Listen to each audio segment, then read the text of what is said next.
Phone उठते ही उधर से आवाज आती है, तुम कहाँ पर हो जानू? लग रहा है मुझे छोड़कर कहीं चले गए हो या तुम्हें कोई दूसरी मिल गई है। कहानी शुरू करने से पहले हमारे channel please subscribe and like अवश्य करें ताकि हमें मोटिवेशन मिलता रहे, ताकि आप लोगों के लिए नया नया कहानी लाता रहूं।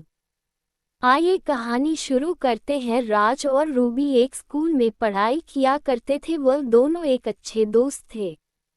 राज मध्यम परिवार से था, लेकिन पूजा एक बहुत ही अमीर घर की लड़की थी। दोनों साथ में पढ़ाई करते और कॉलेज भी साथ ही आया जाया करते थे। दोनों के घर पास पास होने की वजह से दोनों कॉलेज के बाहर भी साथ ही घूमने के लिए जाया करते थे। ऐसे में राज और रूबी दोनों की आपस में बनने लगी। दोनों में काफी ज्यादा मित्रता थी, लेकिन दोनों आपस में कभी प्यार की बातें नहीं किया करते थे। मतलब कि वह दोनों कभी भी जाहिर नहीं किया करते थे कि वह एक दूसरे को प्यार करते हैं। धीरे धीरे इनकी दोस्ती और गहरी हुई और इन दोनों को साथ रहने की आदत लग गई और अब दोनों अलग नहीं रह सकते थे। धीरे धीरे राज को रूबी से बेइंतहा प्यार हो गया था, लेकिन रूबी को इस बारे में राज ने कभी नहीं बताया था। रूबी को हमेशा से था कि वह एक बहुत ही अमीर लड़के से शादी करेगी, लेकिन राज एक मध्यम वर्ग परिवार से था, इसी वजह से रूबी का ध्यान राज पर नहीं गया। रूबी को हमेशा से था कि वह एक अमीर घराने के लड़के से शादी करेगी जो बहुत ज़्यादा कमाते हैं और उनके साथ पूरी जिंदगी भर खुश रहूंगी। धीरे धीरे समय बीतता गया। रूबी की शादी की उम्र हो चुकी थी। उसके माता और पिताजी दोनों लड़के ढूंढने की तैयारी कर रहे थे। जैसे ही एक दिन रूबी राज से कहती है कि मेरे पिताजी तथा माताजी मेरे लिए लड़का ढूंढने को कह रहे हैं, तो उसके बाद राज के पैरों तले जमीन खिसक गई, क्योंकि राज भी रूबी से बेइंतहा प्यार करता था। लेकिन राज रूबी के मन के बात को जानता था कि वह अमीर घर के लड़के से शादी करेगी और रूबी को तो हमेशा से ही अमीर घर के लड़के से शादी करने के लिए चाह रही थी। ऐसे में अगर राज अभी तो पूजा से शादी नहीं हो सकती थी, इस कारण से हुआ चुप ही रहा और जो हो रहा है उसे होने दिया। धीरे धीरे जैसे ही उनके माता पिता जी ही लड़का ढूंढने लगे और कुछ दिन ढूंढने के बाद एक लड़का शादी करने के लिए मिला जिसका नाम पीयूष था।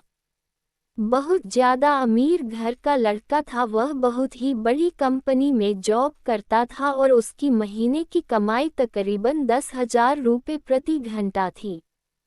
जैसे जैसे शादी के बाद चलती गई वैसे वैसे राज की जिंदगी खराब होने लगी थी। वह अपने आप में किसी भी चीज़ पर ध्यान नहीं देता था, साथ ही पढ़ाई लिखाई पर भी ध्यान नहीं दिया करता था।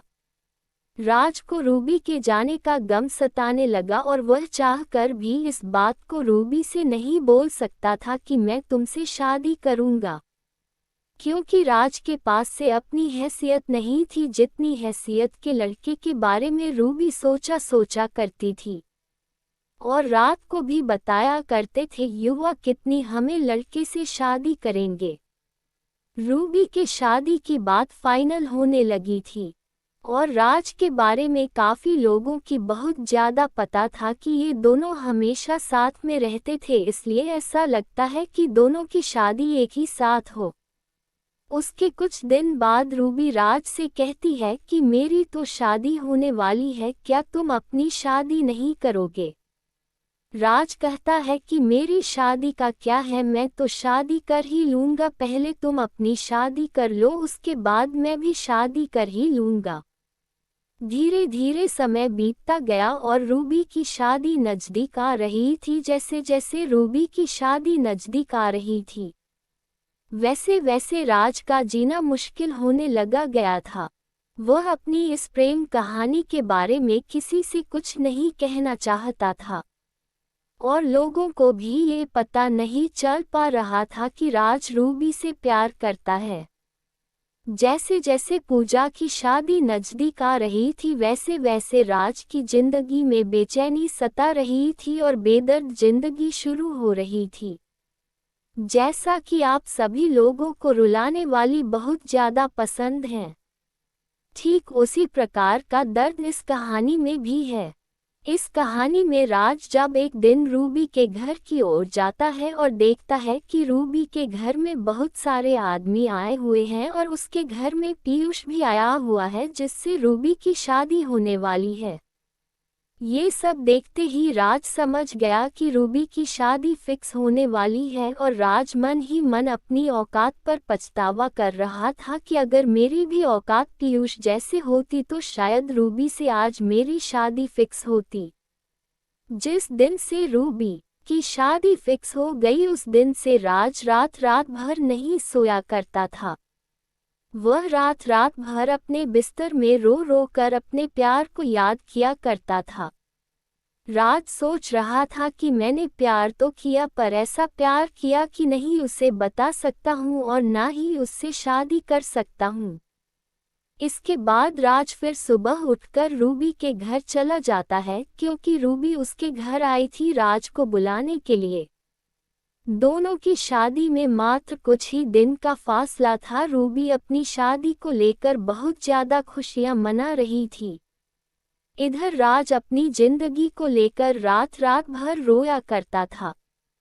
दोस्तों, शुरू से ही दो प्रेम करने के बीच में ये सब होता हुआ आया है। जब भी दो प्रेमी आपस में सच्चा प्यार करते हैं तो वह उनको बहुत ही नसीब से मिलता है और बहुत ही जल्द सच्चे प्रेम कहानियों का अंत हो जाता है। अब तो रूबी की शादी होने ही वाली थी और वह शादी की तैयारियों में बिजी थी। रूबी राज को अपने साथ कभी मार्केट तो कभी कपड़े खरीदने तो कभी सोनार के यहाँ लेकर जाती। राज बेचारा रूबी की शादी को लेकर बहुत ज़्यादा तैयारियां कर रहा था। राज मन ही मन बहुत ज़्यादा उदास था, वह इसलिए कि उसकी जिंदगी में से रूबी जाने वाली है, लेकिन फिर भी वह किसी से कुछ भी नहीं कह रहा था। अब तो रूबी की सगाई का दिन भी आ गया था। जिस दिन रूबी की सगाई पीयूष से होने वाली थी, फिर उसके एक दिन बाद रूबी की शादी थी। सभी मेहमान लोग आ चुके थे। राज मेहमानों की खातिरदारी में लगा हुआ था और कुछ ही देर में बाराती भी आने वाले थे रूबी के, और वह बाराती की खातिरदारी अथवा सम्मान करने के लिए तत्पर खड़ा था। आपको बता दें कि दिल में इतना ज़्यादा दर्द लिए अपनी प्यार की कहानी किसी को बताए बिना एकदम चुपचाप सब कुछ जानकर वह अनजान था। अब तो रूबी की शादी पीयूष के साथ हो गई थी। रूबी पीयूष के साथ घूमने फिरने के लिए तथा हनीमून मनाने के लिए कहीं टूर पर जाने वाली थी। राज मन ही मन उदास हो रहा था। वह सोच रहा था कि अब उसकी चिंता ही छोड़ दूं, क्योंकि अब तो रूबी की शादी भी हो गई है, अब तो कुछ होने वाला नहीं है। पीयूष और रूबी दोनों साथ में घूमने के लिए टूर पर चले जाते हैं। दोनों शॉपिंग करने के लिए मॉल के अंदर जाते हैं तो पीयूष को किसी प्रकार का काम लग जाता है। वह कहता है कि तुम गाड़ी लेकर घर चलो, मैं काम करके घर वापस आ जाऊंगा, और पीयूष अपना मोबाइल गाड़ी में ही भूल जाता है। मॉल से जैसे ही गाड़ी लेकर रूबी घर आ रही होती थी, तभी पीयूष के मोबाइल में एक लड़की का फ़ोन आता है जिसका फ़ोटो भी उसके कॉलर आईडी पर लगा हुआ होता है। वह लड़की तो नहीं ज़्यादा सेक्सी थी, नग्न अवस्था में फ़ोटो लगा हुआ था। ये देखकर रूबी को गुस्सा आ गया और उन्होंने सोचा कि यह कौन लड़की है जो मेरे पति को फ़ोन करती है। रूबी राज का फ़ोन उठाती है। फ़ोन उठते ही उधर से आवाज़ आती है, तुम कहाँ पर हो जानू? लग रहा है मुझे छोड़कर कहीं चले गए हो या तुम्हें कोई दूसरी मिल गई है, अब तो तुम मुझे फ़ोन भी नहीं करते हो। ये सब सुनकर रूबी को मन ही मन बहुत ज़्यादा गुस्सा आ जाता है। वह फ़ोन काट देती है और वह गुस्से में ही गाड़ी करती है। बहुत ज़्यादा गुस्से में होने की वजह से वह गाड़ी इधर उधर और बहुत ही स्पीड में चलाने लगती है। गाड़ी स्पीड में ही होती है और अचानक से उसके सामने एक बहुत बड़ी गाड़ी आ जाती है और वह बहुत तेज होने की वजह से गाड़ी को कंट्रोल नहीं कर पाती है और उस गाड़ी में जाकर टक्कर मार देती है। जैसे ही रूबी को टक्कर लगता है वह बेहोश हो जाती है। अब तो रूबी की बहुत ज़्यादा हालत खराब हो गई थी, उसके सर पर बहुत ज़्यादा चोट आ जाती है और सर से बहुत ज़्यादा खून निकलने लगता है। जैसे ही यह खबर रूबी के घर वाले तथा राज को मिलती है, वह तुरंत ही दौड़े दौड़े शहर चले जाते हैं और वहां पहुंचकर रूबी को हॉस्पिटल लेकर चले जाते हैं। और हॉस्पिटल में रूबी की हालत बहुत ही ज़्यादा खराब हो जाती है, जिस कारण से बहुत ज़्यादा मात्रा में उसके सर से खून निकल रहा था। ये देख राज को रूबी की बहुत ज़्यादा फिक्र होने लगी। लेकिन हॉस्पिटल पहुंचने के बाद डॉक्टर चेक करने के बाद कहता है कि इनके दिमाग में चोट आई है और इनकी दिमागी हालत बहुत ज़्यादा खराब है। ये भी हो सकता है कि इनको अब कुछ याद ना आए और याद आने में कितना दिन लग जाए ये कह भी नहीं सकते हैं। उसी समय पीयूष भी हॉस्पिटल आ चुका था। डॉक्टर की यह बातें सुन पीयूष कहता है कि अगर इसकी याददाश्त नहीं आएगी तो मैं इसे नहीं रखूंगा। अगर इसकी स्वास्थ्य सही नहीं रहेगी तो यह मेरा कौन सा काम आएगी। इससे बेहतर होगा कि मैं कोई दूसरा शादी कर लूंगा। पीयूष ने यह बात रूबी के माता पिता और राज से कहता है। पूजा के माता पिता और राज को ये बात बहुत ही खराब लगती है और वह लोग चाहते थे कि उनकी बेटी रूबी जल्द से जल्द सही होके घर आ जाए, उसके बाद जो होगा देखा जाएगा। इतना कहते ही पीयूष वहां से चला गया और कॉल करके कहता है कि अगर इसकी तबीयत और इसकी दिमागी हालत पूरी तरह से सही हो जाए तो मुझे बता देना। और पीयूष ये भी कहता है कि अगर इसकी दिमागी हालात सही नहीं हो रही होगी तो मुझे मत बताना, मैं दूसरी शादी कर लूँगा। ये सब सुनकर पूजा मन ही मन रोने लगी, लेकिन राज उसे दिलासा दिलाया था कि सब कुछ सही हो जाएगा, तुम एक बार सही हो जाओ बस। और कहती है कि मैं तुम्हारे साथ जीना मरना चाहती हूँ राज। मैं भी तुमसे बहुत पहले से ही प्यार करती थी, लेकिन मैं अपने प्यार को समझ नहीं पा रही थी। मुझे तो इतना अमीर लड़का चाहिए था शादी करने के लिए कि मैं सोच भी नहीं सकती थी। लेकिन अब मेरी सोच बिल्कुल बदल चुकी है, अब मैं तुमसे शादी करने के लिए तैयार हूँ। फिर कुछ दिन बाद रूबी की तबीयत पूरी तरह से ठीक हो जाती है और फिर वह अपने घर वापस चली जाती है। उसके बाद रूबी के पिताजी पीयूष के माता पिता को बुलाते हैं और कहते हैं कि आपके बेटे ने कहा था कि वह रूबी से शादी नहीं करेगा, हम लोग अब आपसे सारा रिश्ता तोड़ने वाले हैं।